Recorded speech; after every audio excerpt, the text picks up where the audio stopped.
Everyone, welcome to helpline. अगर आपकी भी हेल्थ से जुड़ी कोई समस्या है तो आप हमें फोन कर सकते हैं। हमारा फोन नंबर है 0172-504-3734। हमारा नंबर आप अपनी टीवी स्क्रीन पर भी देख सकते हैं।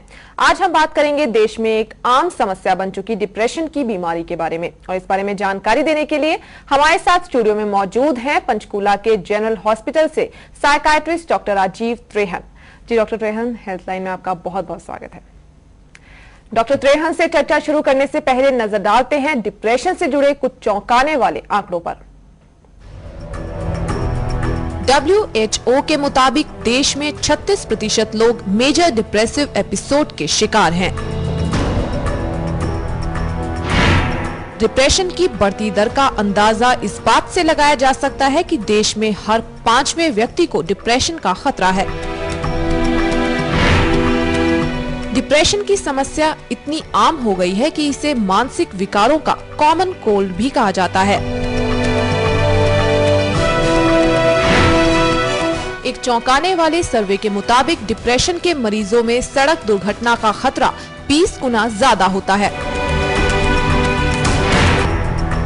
डिप्रेशन किस हद तक खतरनाक हो सकता है, इसका अंदाजा इस बात से लगाया जा सकता है कि आत्महत्या के आधे मामलों में डिप्रेशन इसके लिए जिम्मेदार होता है।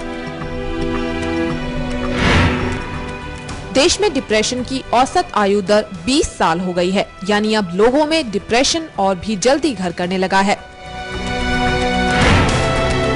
महिलाओं में डिप्रेशन का खतरा पुरुषों के मुकाबले ज्यादा होता है। उनमें डिप्रेशन की संभावना पुरुषों के मुकाबले 20% ज्यादा होती है। यानी डिप्रेशन देश में एक आम समस्या बनकर उभर रहा है। WHO के मुताबिक 2020 तक डिप्रेशन देश में एक बड़ी बीमारी के रूप में उभरेगा। डॉक्टर त्रेहन, जैसे कि अभी हमने देखा फिल्म में कहा गया कि कॉमन कोल्ड बन गया ये मानसिक विकारों का, मतलब इतना कॉमन हो गया डिप्रेशन आज देश में, या फिर ऐसा हो गया कि लोग ओपनली खुलकर सामने आने लगे हैं डिप्रेशन को लेकर, खुलकर बात करते हैं इसके बारे में, इसलिए लगने लगा है कि काफी कॉमन हो गया है, काफी आम हो गया डिप्रेशन? डिप्रेशन के केसेस जो है डे बाय डे इंक्रीज हो रहे हैं। हाँ जी। Presently this is depression is 6th most common cause of death in the world. Death in the world, अच्छा, हाँ जी। क्योंकि इसके साथ सुसाइड एसोसिएटेड, पहले जो 5 है, heart disease, respiratory disease, cancer, accident और स्ट्रोक, अभी 6ठे नंबर पे डिप्रेशन है WHO के मुताबिक, इसका मोर्टेलिटी रेट। हाँ जी। तो WHO ने एक्सपेक्ट किया है बाय 2020 ये डिप्रेशन 2nd नंबर पे आ जाएगा। सो यू कैन इमेजिन कि पूरे वर्ल्ड में इसके जो डिप्रेशन के केसेस हैं डे बाय डे बढ़ते जा रहे हैं। जी, पिछले कुछ सालों की अगर कंपैरिजन करें तो आपके पास जैसे कि आते हैं डिप्रेशन के पेशेंट, कितनी संख्या में आते हैं रोजाना, अगर औसत देखा जाए तो एवरेज पर? एवरेज जो है प्रेवलेंस रेट जो है फीमेल्स में इसका 10 से 25% है। हाँ जी। मेल में 5 से 10% है। हाँ जी। और जो क्रॉनिक मेडिकल इलनेसेस से सफरर हैं, हाँ उसमें 20 से 25% केसेस में कोमॉर्बिड डिप्रेशन रहती है। आपने बताया महिलाओं में पुरुषों के मुकाबले ज्यादा है डिप्रेशन, क्यों ऐसा, क्यों महिलाओं में ज्यादा क्यों है? एनवायरमेंटल स्ट्रेस थोड़ा ज्यादा रहता है फीमेल्स के जी, क्योंकि उनकी लाइफ में काफी चेंजेस आती हैं जी। तो during pregnancy period, menstrual period, marriage के टाइम, सो और भी स्ट्रेसर जो है वो मैक्सिमम फीमेल में ज्यादा पाए गए। अच्छा, कई बार ऐसा होता है कि जॉब की बहुत ज्यादा टेंशन है, वर्क प्लेस पर टेंशन है, या घर में कुछ टेंशन हो गई है, पेरेंट्स के साथ झगड़ा हो गया, फ्रेंड्स के साथ झगड़ा हो गया, तो ऐसे में एक व्यक्ति उदास हो जाता है। कई बार हम लोग उस चीज को डिप्रेशन कहते हैं कि यार मैं बहुत ज्यादा डिप्रेशन में हूँ, मेरा फ्रेंड से झगड़ा हो गया, तो मतलब वो डिप्रेशन ही है सच में? नहीं, डिप्रेशन उसको नहीं हम कहते, वो थोड़ा सा डिप्रेशन को डायग्नोज करने के लिए मिनिमम 2 वीक्स का ड्यूरेशन ऑफ इलनेस होनी बहुत जरूरी है।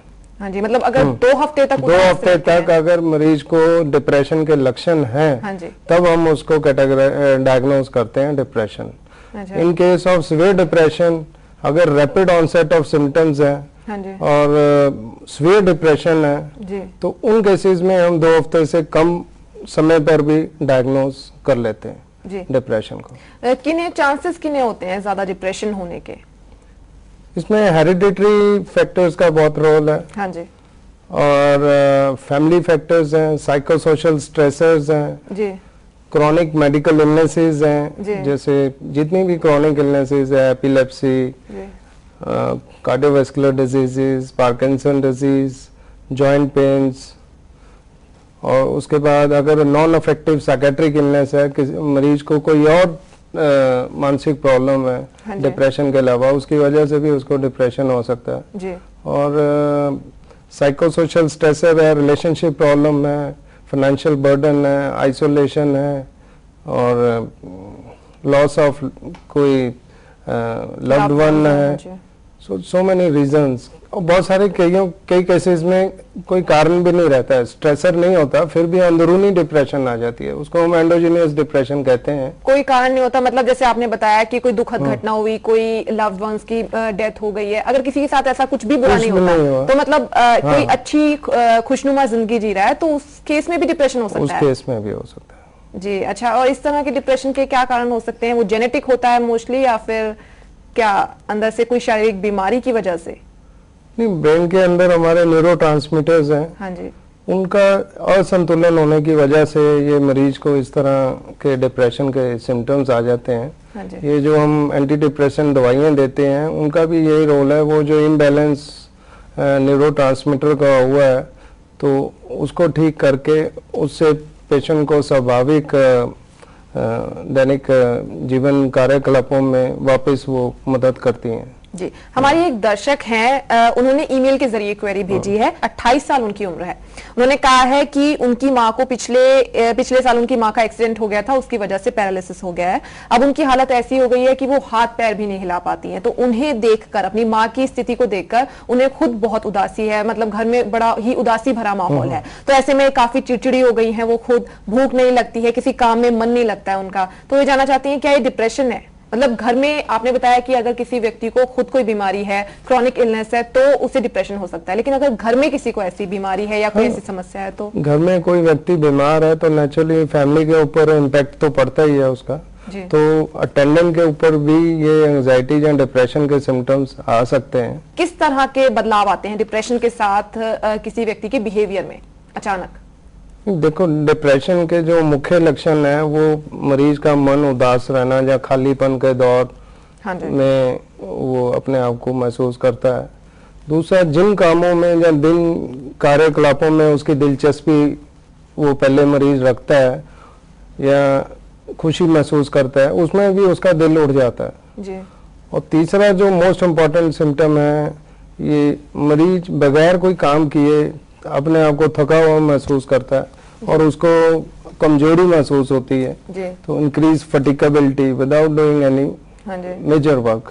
तो ये तीन जो सिम्टम्स हैं, ये डिप्रेशन के मेन सिम्टम्स हैं।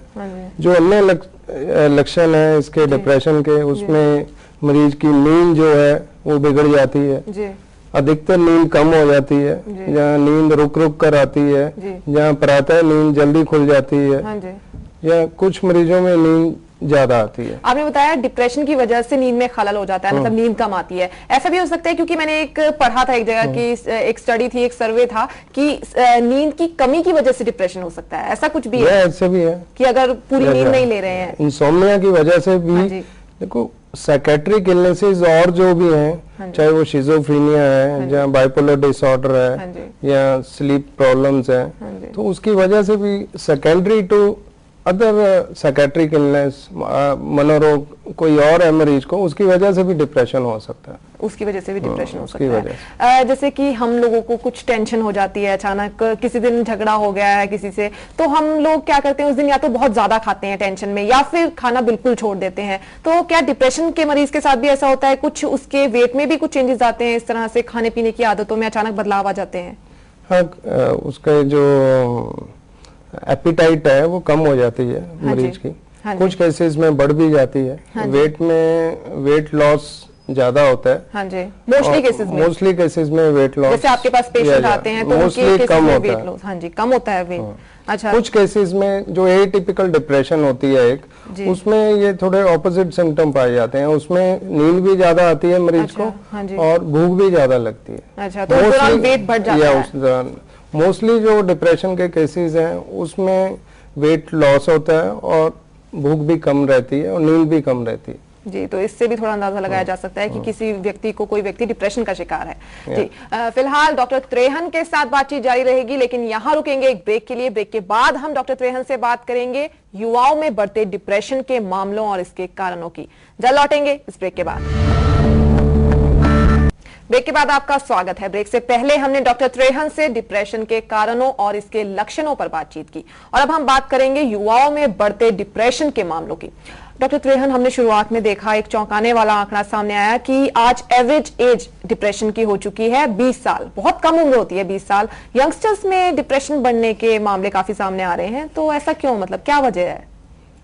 कंपटीशन एक मोस्ट कॉमन कॉज है। आजकल बहुत कंपटीशन हो गया है पढ़ाई में, हर कोई आगे निकलना चाहता है। उनके पेरेंट्स की भी बहुत ज़्यादा एक्सपेक्टेशन बढ़ गई है बच्चों से, एक तो ये कॉज है।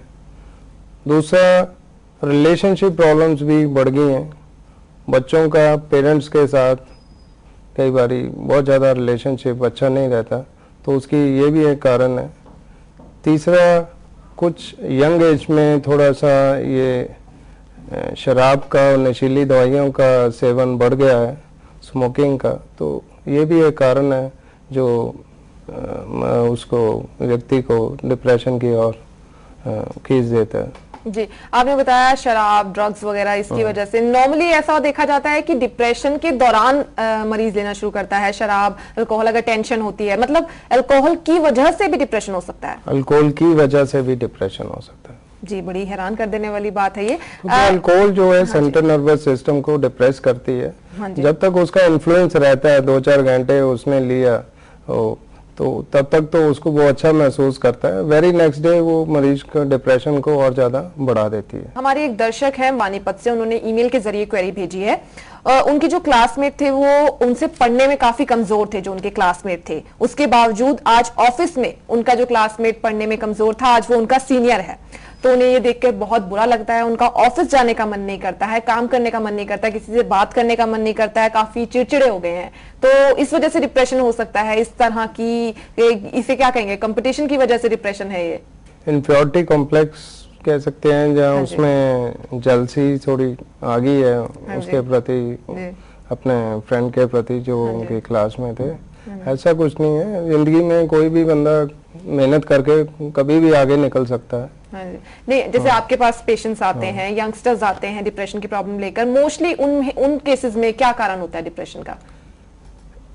बहुत सारे, एक तो मैंने बताया ना, यंगस्टर्स में स्पेशली ड्रग्स की वजह से, अल्कोहल की वजह से, रिलेशनशिप प्रॉब्लम बहुत ज़्यादा है अमंग आपस में। उनके जो रिलेशन है बॉय का गर्ल के साथ या गर्ल का बॉय के साथ, उसमें बहुत ज़्यादा केसेस बढ़ते जा रहे हैं। अभी हमने बात की युवाओं में डिप्रेशन की, यंगस्टर्स में डिप्रेशन की। अब छोटे बच्चों में भी डिप्रेशन हो सकता है? Childhood depression is very common. Even I have seen cases of depression at age of 5-6 साल की उम्र में भी। 5-6 साल की उम्र में डिप्रेशन? छोटे बच्चों को डिप्रेशन इतनी कम उम्र में क्यों हो जाता है? क्या कारण क्या होता है? So many reasons. हो सकता है उसकी मदर को डिप्रेशन हुआ हो तो हेरिडिटरी हो जाता है कई बार। हाँ जी। या घर में उसने माहौल इस तरह देखा, पेरेंट्स के आपस में रिलेशन नहीं अच्छे हैं, अच्छा। तो बच्चे के ऊपर इम्पैक्ट पड़ गया। या घर में और कोई